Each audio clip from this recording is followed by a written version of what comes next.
All right, so this is section 10.1 and 10.2. So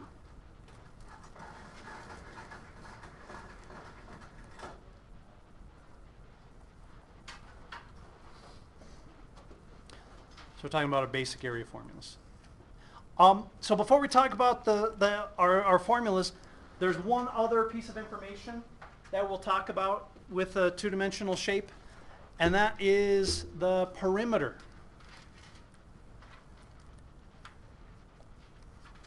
So when we talk about the perimeter of a shape, what are we talking about there?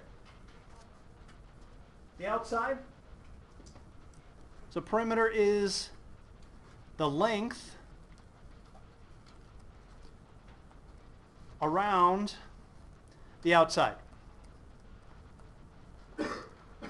And we could go through and write some formulas for the perimeters of all these different shapes, but we're going to think about perimeter the same way for every single shape. So big picture, what do we do to find the perimeter of any shape? We just add the sides, right? Add the sides around the outside.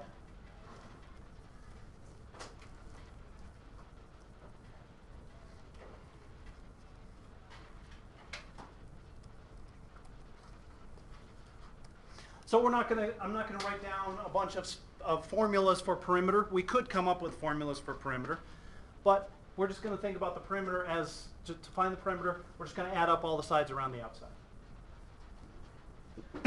And the perimeter is a length. In chapter 10, we're going to be careful with our units, because when we talk about area, we're gonna talk about square inches, square meters, square miles. And with perimeter, we'll talk about inches, miles. So square inches are different than inches. Square miles are different than miles. So we're going to be careful with our units in chapter 10. All right, so let's start in with our basic formulas. A rectangle. So here's a nice rectangle. Go. How do we find the area of a rectangle? Length times width, so I could call that L and W. L times W. And our units are going to be square units or units squared. Square inches, square meters, square miles. The other way that we can think about the area, we could think about this as the base and this as the height. So we also think about area is the base times the height.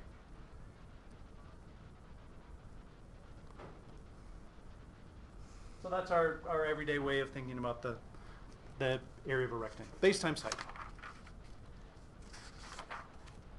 All right, how about a triangle? Base times height divided by 2. So here's a nice triangle.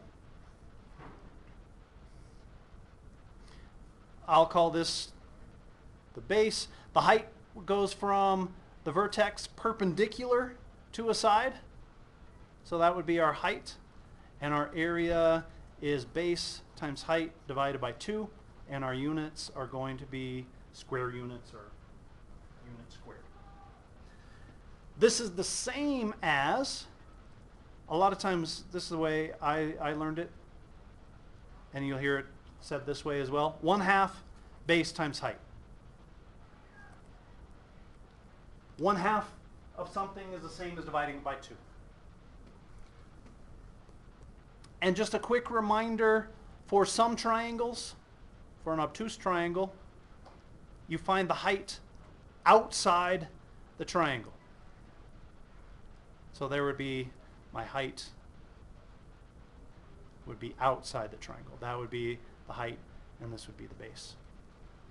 So for some triangles, you can find the height outside.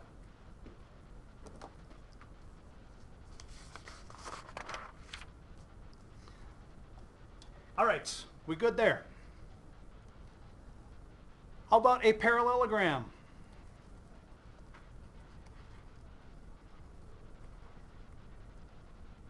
So here's a nice parallelogram.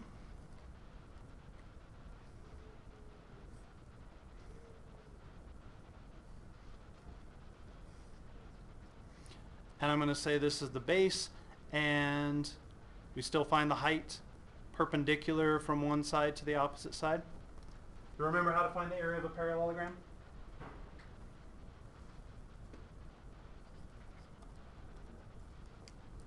Well, what would I get if I took this triangle and cut it off and moved it over here? It'd be a square or a rectangle. So I can always rearrange a parallelogram into a rectangle. Well, how do we find the area of a rectangle? Base times height. It's the same as a rectangle.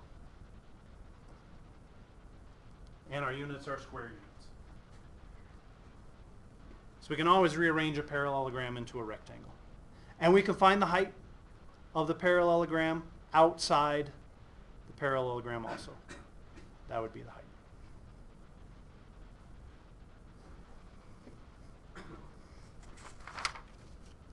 All right, the next one might not be as familiar. Trapezoid.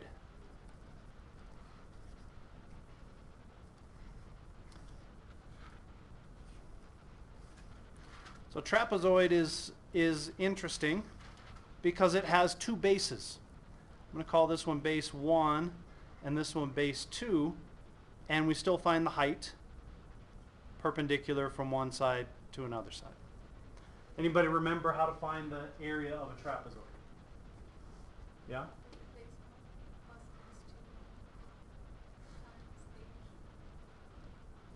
Base 1 plus base 2 times h.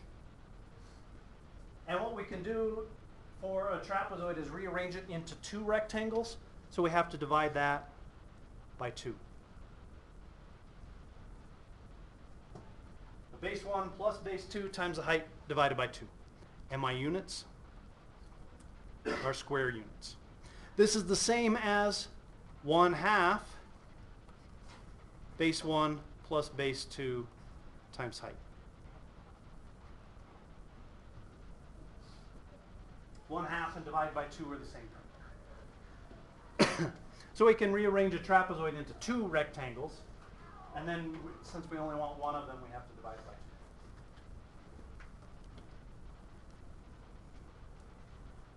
All right, we good so far? Next one, again, might not be as familiar. A kite or a rhombus. We'll draw a kite here. Well, all we need for a kite or a rhombus are the two diagonals. And remember, for a kite or a rhombus, the diagonals are perpendicular. And I'm going to call one diagonal the length d1 and the other diagonal d2.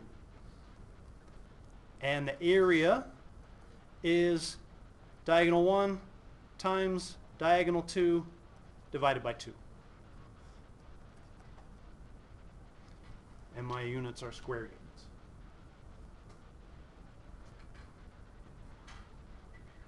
And really what we're doing here with a kite or a rhombus is we're finding the area of triangles. Triangle 1, diagonal 1 is the base, diagonal 2 is the height.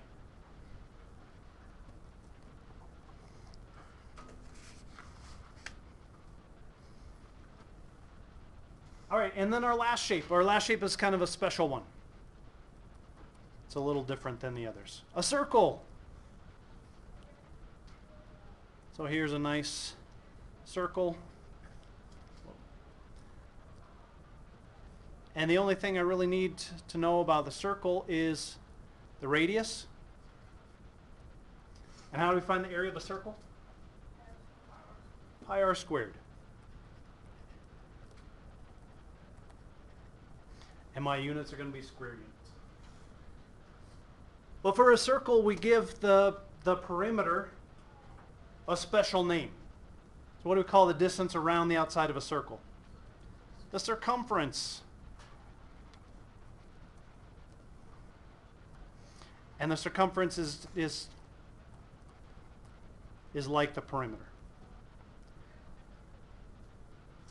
Do you remember how to find the circumference of a circle?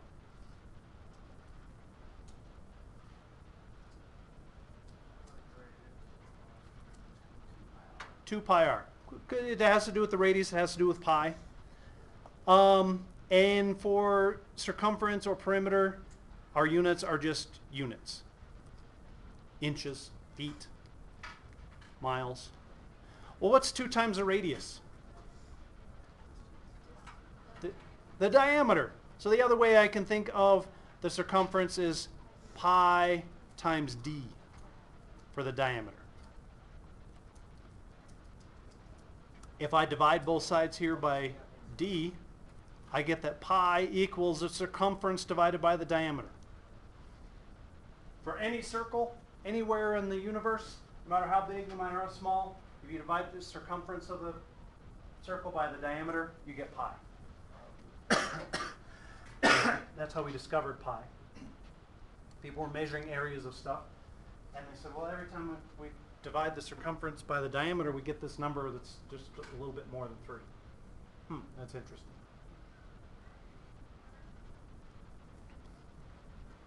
All right, questions on our basic formula? Okay, I want to do a couple of examples of types of problems that sometimes are a little confusing for students. So I just want to make sure that we know how to do those. What if I had a shape like this?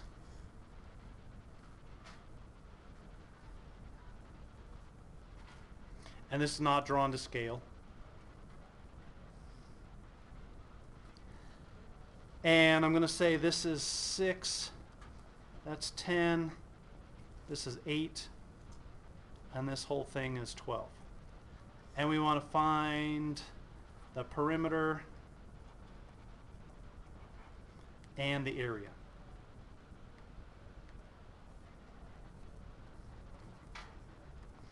Well, we look back at our notes and we say, well, we didn't write down the formula for the area of a kind of an L shape.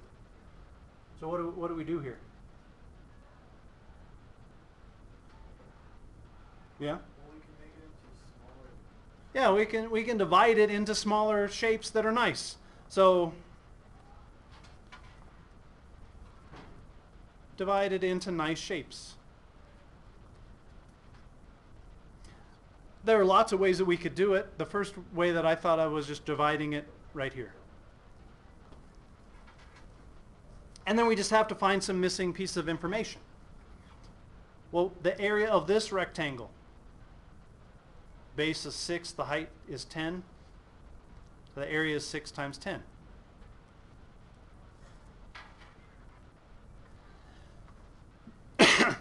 Well, this rectangle, we need to know how long that piece is. Well, if this whole thing is 12, and this piece is 6, what does that leave for this piece? 6. So that piece is 6. If this whole side is 10, and this part is 8, what does that leave for this part? 2. So the area there is 6 times 2. So I get 12 units squared. So the area is just those two added together. Area is 72 units squared. And to find the perimeter, I just need to add up all the pieces, all these sides around the outside. Well, this is 2, and we decided this is 6. So the perimeter is 2 plus 6 plus 8 plus 6 plus 10 plus 12. And what do we get? 8, 16, 22, 32, 44. Our perimeter would be 44 units. Just added up all the pieces around the outside. So sometimes we have to divide shapes into nicer shapes. Sometimes it'll be rectangles. Sometimes it might have a triangle in there. Sometimes it might be a trapezoid. But you can divide an odd shape into a nicer shape. All right, we good there? All right, let's say now for this problem we have a room and we have a carpet on the floor. And our room is 12 by 10 and the carpet is 6 by 4. And we want to find the area of the room that's not covered by the carpet.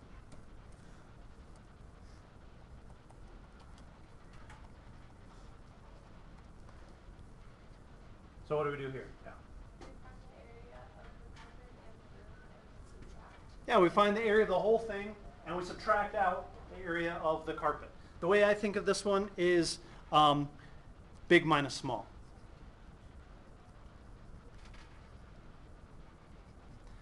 We're basically taking this area away. So the big minus small, our area is going to be 12 times 10 minus 6 times 4. We're just subtracting those two. So that's 120 minus 24. So we'll get 96 square units. And we do the same thing if it were a circle and a triangle, or a room was a circle and our carpet was a triangle. If we had a trapezoid and a